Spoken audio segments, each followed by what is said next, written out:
So, a long time ago, in the year 2013, I watched an anime called Oregairu, and I loved every second of it. I loved the characters, especially the teacher, and I loved how everyone was quote-unquote real and smart. I watched the second season and still felt the same, and in my teenage hubris, I thought I was totally like Hachiman. As I grew older and eventually rewatched the show in preparation for the third and final season of the adaptation, I had come to the realization that while these kids were rather smart compared to my dumbass as a teenager, I was nothing like Hachiman, and I wanted to be nothing like Hachiman. He thinks of himself as the guy that says what needs to be said in order to protect everyone, but in reality, he's being a jackass. It's selfish to think that he can ultimately sacrifice his own happiness in order for others to be happy, because it kind of paints him as a self-centered cunt. That's not an admirable trait, something that's beaten into him over the course of the entire series, whether he wants to or not. I mean, ultimately the show is about growing into a better person by opening up and relying on people and being genuine, something which is called into question by many characters throughout the series, as if there is an objective standard on what could people consider good relationships between others. I'm saying that I would have done things a lot differently, but ultimately I'm happy that the series finished in a satisfying way. Because watching it all happen was like finally graduating from high school. It was a good watch, and I can definitely recommend it. That kind of change yourself because you'll be happier thing is something I can get behind, as just a concept, because as people get older and meet new people and lose friends, or hell, just fail to make them in the first place, the prime problem is more than likely just the person in question being kind of a shit person. I've been there. You've all been there. I'd be out of my mind if I said that sometimes it was hard to watch because these kinds of anime peer into my soul. Take that however you want to take that. The thing I'm trying to get at is that it takes a lot of guts for any author and character designer to say that their anime boy that the main audience is guaranteed to project onto is a slouching gamer that doesn't take care of his own body image and plays Smash Bros to an unhealthy degree, to the point that it repulses family members on sight. It takes a lot of guts to tell your audience that if they're like this, they're probably a shit person, and they need to take a fucking shower instead of drowning themselves in Axe body spray and calling it a fucking day. My foreword had a point, that being that cartoons can and should teach, at least in subtle ways, not to be a fucking incel. I mean, I knew a guy who lost his absolute shit when he realized that some of the things and how heavy are the dumbbells that you lift were genuine good advice on part of the author. I mean, I have a minor gripe with that anime adaptation, but that's not here or there. Tomozaki, meanwhile, did go out of its way in the first episode to paint the eponymous character as sad and dejected due to, in his reinterpreted words, being dealt a bad hand. His actual words were something more along the line of, life is a garbage game and only the players who were given the right character can get anywhere, and that he was just given the wrong one. And it's through that kind of gamified lens that he's able to become a better person and reinterpret how to think about other people. If I were to give you a plot summary, that's it, and that's probably what I would put on my anime list review section if that wasn't filled with people who are completely up their own ass about whatever the hell they just watched. Just to lay out my hand here, I'm spoiling the show because that's the only way I know how to talk about the show, but regardless, I think you should watch it. I did it in about 3 days, and if you know me, most of you don't, I normally hate binging shows. I can only handle so much at once, but something about this one hooked me in a way that I can't describe properly. He's yoinked into the popular kids of his class in no small part thanks to the other main character of the show, Hinami. Yes, I'm using their last names. I'm not going to pronounce Aoi in a million different times and rail myself for saying it wrong during editing. Hinami is a fucking character, and a very important one at that, so let me talk about her for just a quick second. You've all watched anime before, you know how this goes. Main character somehow starts talking to the most popular girl in school.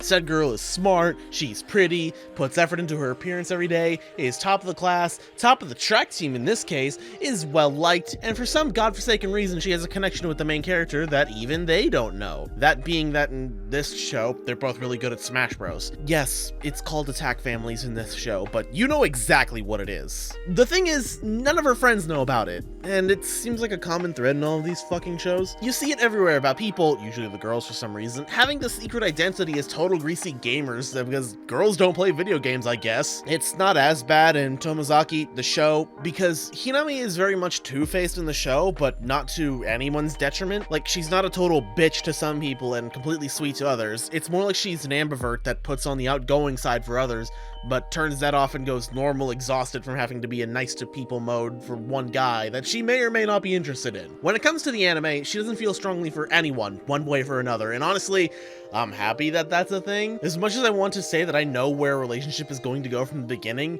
it's genuinely nice to see these two characters start off as friends and build a relationship out of that before anything else. If I had to criticize her for anything, and it's not much, it's right at the end of the series for her misunderstanding Tomozaki, the character, because she tries to force him into a serious relationship with a girl that he's not even sure he's romantically into. It's this constant thing for him about sincerity, and yet she's going on about how it's the only way for him to be better at life, whatever the fuck she's on about. So at the beginning of the series, she sets out goals for him to achieve that will help him get friends. And you know, that's fine. It's a gamified lens that he has to learn to be friends with people with, you know, so he's not just a greasy goblin gamer. Some of them seem super unattainable, and you know, that's fine.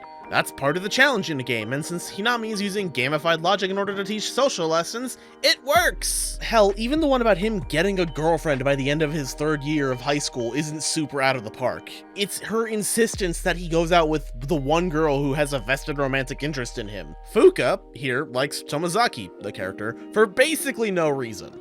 It's never shown that he does anything to endear her, or that it's his looks that do anything to her. There's none of that shit. I understand that for anyone desperate like I used to be, and for like my 2 viewers probably are, any girl that's interested in you would be a sign to just go for it and to start drenching yourself in a new kind of Axe body spray, but Tomozaki, the character, is consistently shown to be extremely earnest in everything he does. You'd think that Hinami, knowing this guy and pulling this guy out of his comfort zone constantly, would know he is at that point, so him saying that he doesn't really want to go out with someone should immediately click with her, especially since she's shown to not want to go out with someone else in a different episode. Oh, but she's happy being popular, so she has that option, and she doesn't believe in true desires. Shut the fuck up. I love her though, and her weird addiction to cheese. To be fair, it's not every character that's like this. Most of them are what you get on the tin. You know, you have Pretty Boy, Ninja, Michelangelo, Energetic Girl that I like a lot, Why Is Your Hair White, Egg, the other girl. So I could go on about the genre choice of this show, because when I saw it, my immediate thought was, well, this is gonna be a dumpster fire, because the site that I used to watch anime labeled it as a harem series, and no, that's the furthest thing. I hit my mic. That's the furthest fucking thing. I mean, if you go read light novel spoilers, I guess, but this first season has none of that shit. For some reason, the anime feels like it drops the ball on principal characters super quickly, and I don't know why they would adapt things like this. Like Tama, she's introduced and we're told about what kind of person she is, and yet you barely hear from her unless she's being harassed by Minami. And I'd like to see more of her interactions with everyone. She's kind of just there. Minami, however, I fucking love Minami. It's no secret that I usually love the girls who are just balls of sunshine and I would die for them, and Minami is interesting because she's kind of blunt with the main character in her own insecurities. In fact, everyone is blunt with the main character. It's kind of nice seeing Tomozaki, the character, be reciprocated like that after he starts opening up to being around people. Speaking of Tomozaki, the character, I mentioned a little bit before that he's earnest, probably due to him not knowing how to talk to people, and that eventually pays dividends in the writing department. There's a scene where he fakes being into an author's work because it gave him a chance to talk to Fuka, a girl he's supposed to be interested in, but it's a misunderstanding between them. But then, like an episode later, he says, whoops, my bad, I'm not actually a fan, but you got me interested and I'd love to still talk about it. And I was instantly caught off guard. You guys have watched anime or TV shows or read something, fucking whatever. A misunderstanding like this usually boils over until the middle of the 3rd act, where the main character has to do something in order to win the affection of their new friends back. Turns out this writer had a head on their shoulders, and they realized that their character wouldn't fucking do that. I can't begin to tell you how much I appreciate that as someone who just watches anything, and especially as someone who plays lots of Dungeons and Dragons and always has to think about how the character I'm playing would do anything. That kind of honesty doesn't go so far as to lay out his entire hand. Like, he doesn't want to say or admit that him talking to people is because someone else told him to. Probably because he recognizes how that would have probably hurt Hinami more than anything. It's this interesting balancing act that he's playing, and it's very interesting to watch. I think one of the standout moments in the series is when Tomozaki is talking to the hottest boy in school, Mizusawa, and Mizusawa helps Tomozaki with his hair and the hair gel that he bought. And there's this endearingly gay moment where Mizusawa calls Tomozaki by his first name with no honorifics, and continues to do that for the rest of the show's run. And presumably the rest of the light novels as well. That's really interesting to me because, going by spoilers, that could be a threat, but going with what my gut tells me, it's an act of, you are my friend, I will help you with this because it's been nice getting to know you over these past few months. You're kinda cool. And maybe I felt something, because I too have had this kind of interaction with someone who I never thought I would ever get to talk to or meet in any capacity. Fuck you, I'm not crying, you're crying! If I had to pin a message on this like I am wont to do, I could say that it takes effort to change and become a better person, because that's such an easy way out, and, you know, I might as well do just that, but I'm gonna challenge myself to do more.